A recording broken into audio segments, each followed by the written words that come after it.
There's a specific kind of tiredness that sleep does not fix. It's a weariness in the bones, a quiet hum of exhaustion behind your eyes that has nothing to do with a lack of rest, and everything to do with the constant, silent work of being, accommodating. It's the fatigue of holding your breath, of managing the emotional temperature of a room, of offering a smile when your own energy is running on empty. You have become the soft place for everyone else to land, the ever-ready ear, the one who understands. And in the quiet moments, when the house is still and the phone has finally stopped demanding your attention, you feel it. Not peace, but a strange, hollow echo, a sense of being profoundly unseen. You have given so much of your kindness away that you have forgotten how to be kind to yourself. The act of giving is no longer a choice. It has become a reflex, a deeply ingrained role you play without conscious thought. When someone asks for a favor, the word yes forms on your lips before the request has even fully registered. When someone is upset, you are already formulating the words to soothe them, taking on their distress as if it were your own. You have become an expert in preempting needs, in smoothing over conflicts, in making sure everyone else is comfortable. But this is not a story about the beauty of generosity. This is a story about the moment that generosity becomes a form of self-betrayal. It's about the slow, painful realization that your boundless kindness has not earned you love or respect, but has simply made you convenient. It has taught others that your boundaries are porous, that your energy is an unlimited resource, and that your needs come second. The compliments you once cherished, "You're so kind, you're so understanding, I don't know what I'd do without you," now land with a dull thud. They feel less like praise and more like a job description for a role you never consciously applied for, and one from which you can no longer resign. The most painful part is the silence that follows when you finally, tentatively, pull back. When you are too tired to answer the late-night call, when you say a quiet no to a last-minute demand, when you simply don't have the energy to absorb another person's drama. The reaction is not understanding. It is confusion, irritation, sometimes even accusation. You are suddenly selfish, cold, not yourself. And in that moment, the devastating truth becomes clear. You were not loved for who you are. You were valued for what you provided. Your function was mistaken for your identity. This is the precipice where kindness without boundaries collapses into self-abandonment, and where the long, difficult journey of reclaiming self-trust must begin. This journey is not about becoming a harder, colder person. It is not about learning tricks to manipulate others, or building walls so high that no one can ever get in. It is a much deeper, more sacred process.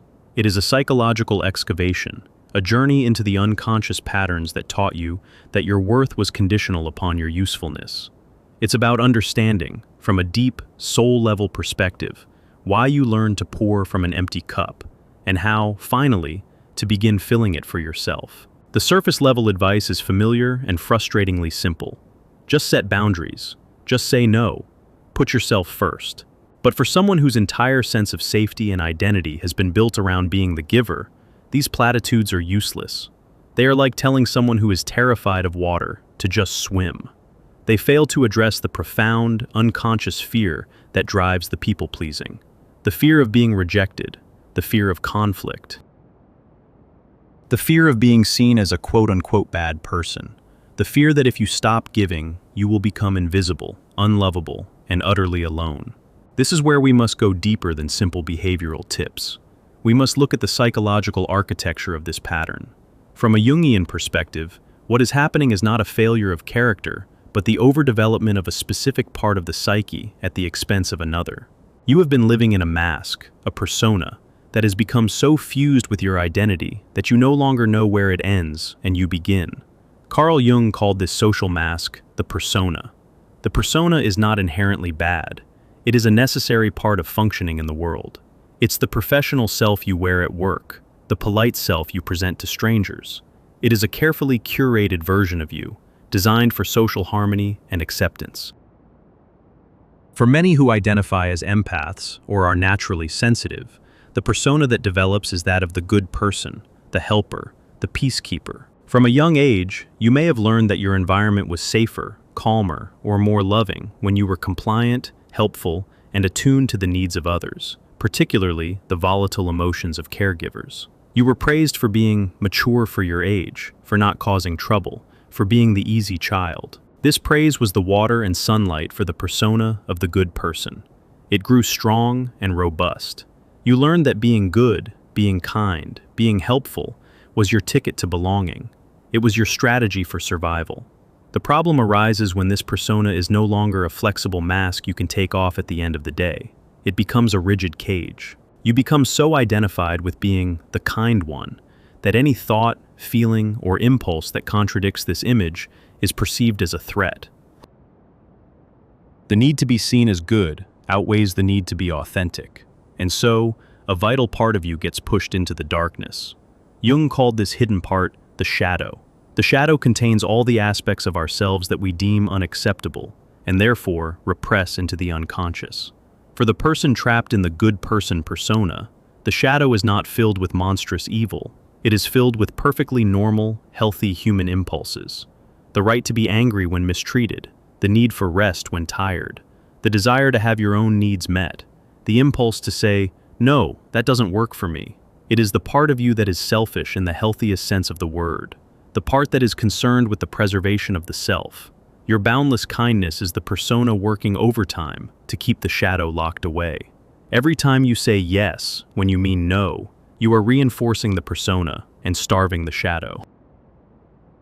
Every time you swallow your frustration to keep the peace, you are betraying that hidden part of yourself. This is the core of the self-betrayal. It is a constant, low-grade civil war within your own psyche, and it is utterly exhausting. The tiredness you feel is the psychic energy it takes to maintain this inner division. You are not just tired from doing things for others, you are tired from the relentless effort of suppressing half of who you are. The dynamic with a narcissistic or emotionally demanding personality pours gasoline on this fire. Such a personality is instinctively drawn to the good person persona. They see not a person, but a resource. Your boundless empathy, your willingness to take responsibility for their feelings, your deep fear of conflict, these are not seen as virtues, but as entry points. They have found someone who will endlessly try to fill their cup, while never asking for anything in return. In this dynamic, your persona is constantly validated, but your true self is being annihilated. The more you give, the more they demand. The more you understand, the more they transgress. Your kindness becomes the very tool used to control and diminish you. You find yourself in a bizarre paradox. You are working harder than ever to be good, yet you feel worse than ever. You feel drained, anxious, resentful, and hollow. This is the shadow, banging on the door of your consciousness, screaming that something is terribly wrong. The resentment you feel is not a sign that you are a bad person. It is a sacred signal from your soul that a boundary has been violated. The exhaustion is a message that your life force is being siphoned away. Rebuilding self-trust begins with the courageous act of turning to face this shadow. It means daring to acknowledge the parts of yourself you have disowned. It means admitting, first to yourself, "I am angry. I am tired. I do not want to do this. I resent being taken for granted." This is not an invitation to unleash rage upon the world. It is an invitation to listen to it. Your anger is not the enemy. Your anger is the fiercely loyal guardian of your boundaries. It is pure energy, the fuel you need to finally say no and mean it. For years, you have been told, or have told yourself, that anger is a negative, destructive emotion. But for the person who has been systematically suppressing themselves, anger is a gateway to authenticity. It is the part of you that loves you enough to fight for you. The first attempts to honor this shadow energy will likely feel terrifying. The moment you set a small boundary, the guilt will rush in like a flood. This guilt is the voice of the old persona, the conditioned pattern, trying to pull you back into line. It will scream, "You are being selfish. You are hurting their feelings. You are a bad person. They will leave you." This is the most critical juncture. This is where most people retreat. They feel the discomfort of the guilt and mistake it for proof that they have done something wrong. They immediately apologize, retract the boundary, and rush to fix the other person's reaction. The cage door, which was briefly ajar, slams shut again. But the deeper truth is more uncomfortable and more liberating. The guilt is not a moral compass. In this context, the guilt is the sound of the chains of the old pattern being stretched. It is a withdrawal symptom from the addiction of people-pleasing. It does not mean you are wrong, it means you are changing. The discomfort is a sign of growth, not a sign of failure. The task is to learn to sit with that discomfort, to tolerate the other person's displeasure, without immediately rushing to fix it. This is an act of profound self-trust. You are trusting that you can survive their disapproval. You are trusting that your worth is not dependent on their constant validation. Think of it like this. For years, you have been holding a heavy, scalding hot rock. Your persona told you that your job was to hold this rock to keep everyone else warm. Your hands are burned, your arms ache, your entire being is focused on not dropping it. The shadow is the part of you that knows the rock is destroying you. Setting a boundary is the act of deciding to put the rock down. When you do, the person who is enjoying the warmth will complain. Why did you do that? I'm cold now. Pick it back up. The guilt you feel is the echo of your old training. My job is to hold the rock. If they are cold, it is my fault. Rebuilding self-trust is the process of learning to hear their complaint, feel the echo of guilt, and keep your hands to yourself. It is the quiet, firm, inner knowing. It is not my job to set myself on fire to keep others warm. This process is not about a single grand gesture. It is about 1,000 small, almost imperceptible shifts. It starts with not answering a text message immediately. It's pausing for a full 3 seconds before you automatically say yes. In that pause, you ask yourself a simple question. Do I truly want to do this? Do I have the energy for this? What will it cost me?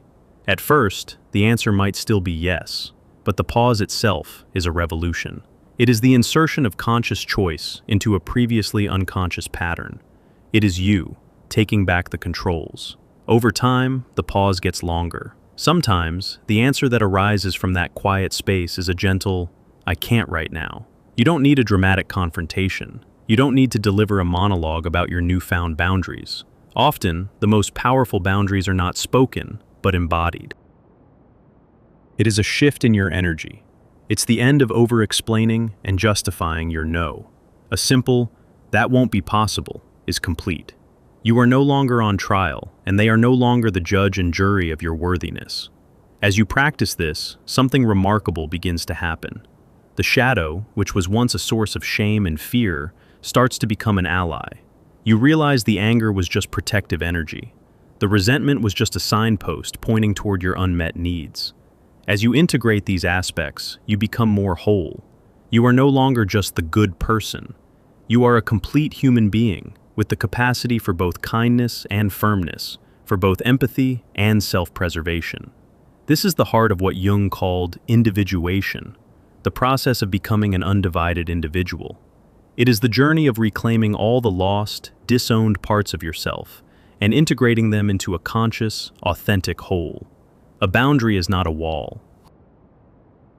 In the Jungian sense, a boundary is the circumference of the integrated self. It is the natural, healthy container for your own life force. When you start living from this integrated place, your relationships will inevitably change. Some people, the ones who were only interested in your function, will fall away. This will be painful, but it is a necessary pruning. It creates space. The people who are capable of seeing and respecting the whole you, your kindness and your boundaries, your light and your shadow, will either draw closer or appear in your life for the first time. They are not attracted to the persona. They are attracted to the authenticity of yourself. The trust you rebuild is not just trust in others. It is a fundamental trust in your own perceptions. You learn to trust that feeling of unease in your body. You learn to trust the flicker of resentment as valuable information. You learn to trust your no as much as you trust your yes. You are no longer looking outside of yourself for validation or permission. The locus of control has moved from the external world to your own inner center. Imagine your kindness as water in a beautiful cup. For years, you have been walking around, letting anyone who is thirsty drink from it, tipping it over until it is bone dry, and then feeling ashamed of your own emptiness. You would wait, hoping someone would notice your empty cup and refill it, but they rarely did. They were simply looking for the next full cup. The journey of individuation is the process of taking back your cup. It is realizing that you are responsible for keeping it full. You do this by honoring your needs, by resting when you are tired, by protecting your energy, by saying no when you need to. Now, when you choose to share your water, you are not giving from a place of depletion or obligation. You are sharing the overflow. It is a conscious, joyful act of generosity, not a compulsive act of self-abandonment. The gift is purer because it is freely given, not extracted. If this journey names a truth you have felt but never been able to articulate, take a moment to acknowledge that. The first step in healing this pattern is simply seeing it for what it is, without judgment.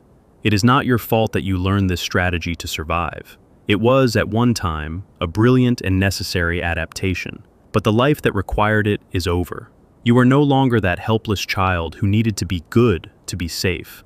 You are an adult with the power to choose.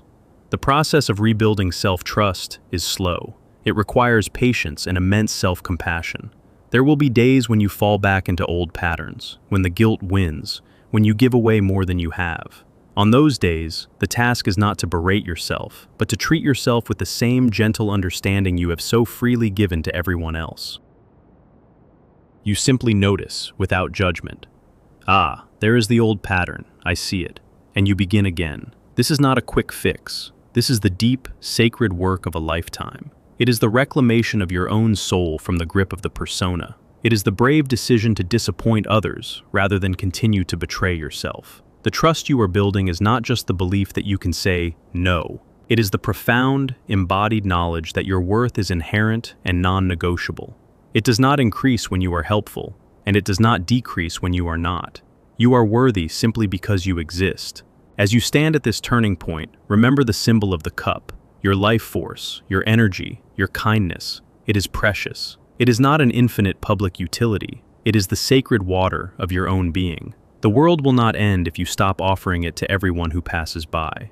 In fact, your world will finally begin. You will start to hear your own thoughts, feel your own feelings, and discover your own desires. You will find that underneath the persona of the good person is a person who is far more interesting, authentic, and alive. The final paradox is this: by becoming, in a healthy sense, more selfish, you become capable of a truer, more meaningful form of kindness. A kindness that is not stained by unconscious resentment. A kindness that comes from a place of fullness, not lack. A kindness that honors the divinity in the other, without sacrificing the divinity within yourself. Let your old kindness, the one without boundaries, die a graceful death. It served its purpose, and from its ashes, let a new, wiser kindness be born. A kindness that knows its own value. A kindness that is rooted, not in fear, but in the unshakable foundation of self-trust. My kindness no longer requires my self-betrayal. But this declaration is not an endpoint. It is a threshold. To say, my kindness no longer requires my self-betrayal, is to plant a flag on a newly discovered shore. The journey to this point was about escaping a drowning sea. The journey that comes now is about learning to live on this new land, to cultivate it, to build a home within yourself. And this requires a different kind of work, not of fighting, but of tending. It is the work of understanding the body's memory and listening for the new, quieter signs of authentic alignment. For years, your body has been a silent partner in your self-betrayal. It has held the tension of every unspoken no. Think of the tightness in your jaw when you swallowed your disagreement, the knot in your solar plexus when you absorbed someone else's anxiety, the shallow breaths you took as you braced for another demand. This is not just a feeling, it is a physiological reality. The body keeps the score.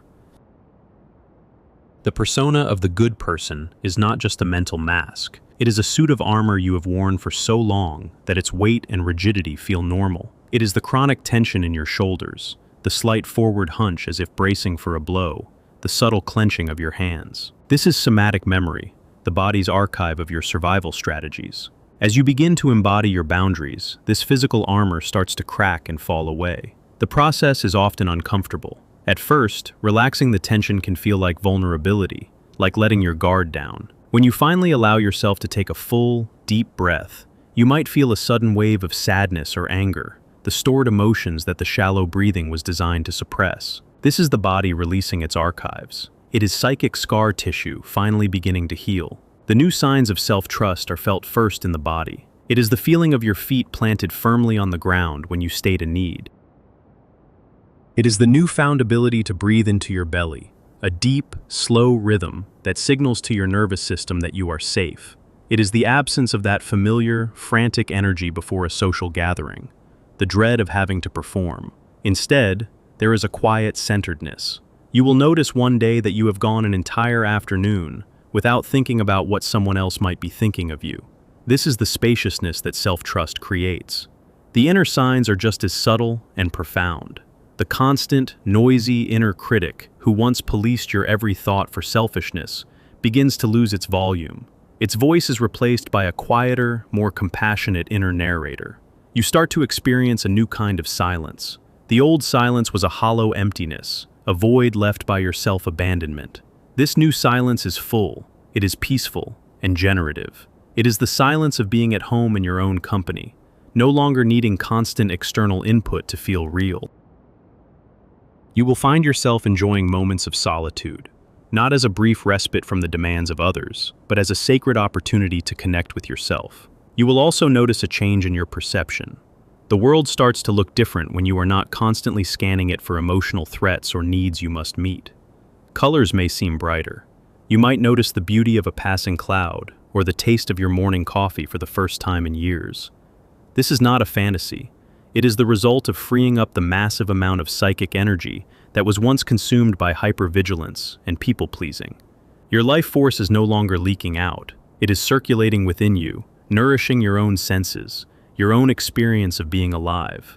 As you become more established in this new way of being, you will inevitably face a more advanced kind of test.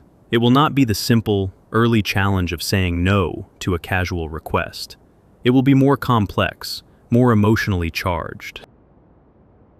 Often, it involves the return of a person from your past, someone who was a primary beneficiary of your old, boundless kindness. They may appear in a state of genuine crisis, their world falling apart, and they will turn to you, expecting the old dynamic. They will expect you to drop everything, to become the emotional container, the problem solver, the savior. In this moment, all your old programming will flare up. The persona's siren song will be deafening. This is a real emergency. They need you. A good person would help. The guilt will feel immense, a tidal wave threatening to pull you back under. This is the true test of individuation. It is not about becoming cold and turning your back. A cold wall is just another form of armor. The integrated self does not build walls. It maintains its circumference with compassionate clarity. The new response is not, "That's not my problem." The new response is to hold your center, breathe, and separate empathy from enmeshment. You can say, with genuine warmth and sincerity, "I am so sorry you are going through this. That sounds incredibly difficult." You offer the gift of your presence and your validation.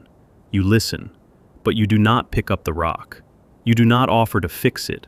You do not sacrifice your own well-being on the altar of their crisis. You trust that they are resourceful and capable of finding their own solutions, even if they are telling you they are not.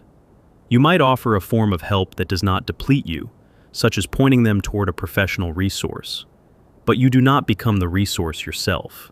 And when they push, when they express disappointment or anger at your new limits, "I thought I could count on you." You learn to hold your ground without apology. You can feel compassion for their pain, while simultaneously honoring the truth of your own capacity. This is the graduation. It is the moment you prove to yourself that your kindness can coexist with your self-preservation. You are no longer choosing between being kind to them and being kind to yourself. You are doing both. This integration allows the shadow to become not just an acknowledged part of you, but a source of immense power and creativity. The anger that was once a terrifying threat is now understood as the clean, bright energy of assertion. The selfishness you so feared is revealed to be the sacred instinct for self-care. This reclaimed energy, this Jungian libido, is the fuel for a more authentic life. You may find yourself drawn to new hobbies, creative pursuits you'd long forgotten, or career paths that feel more aligned with your soul. The shadow, when integrated, does not make you dark, it makes you whole. It returns the color, the passion, and the vitality that the persona had bleached out of your existence. You stop living a life of shoulds and begin living a life of genuine desire and purpose.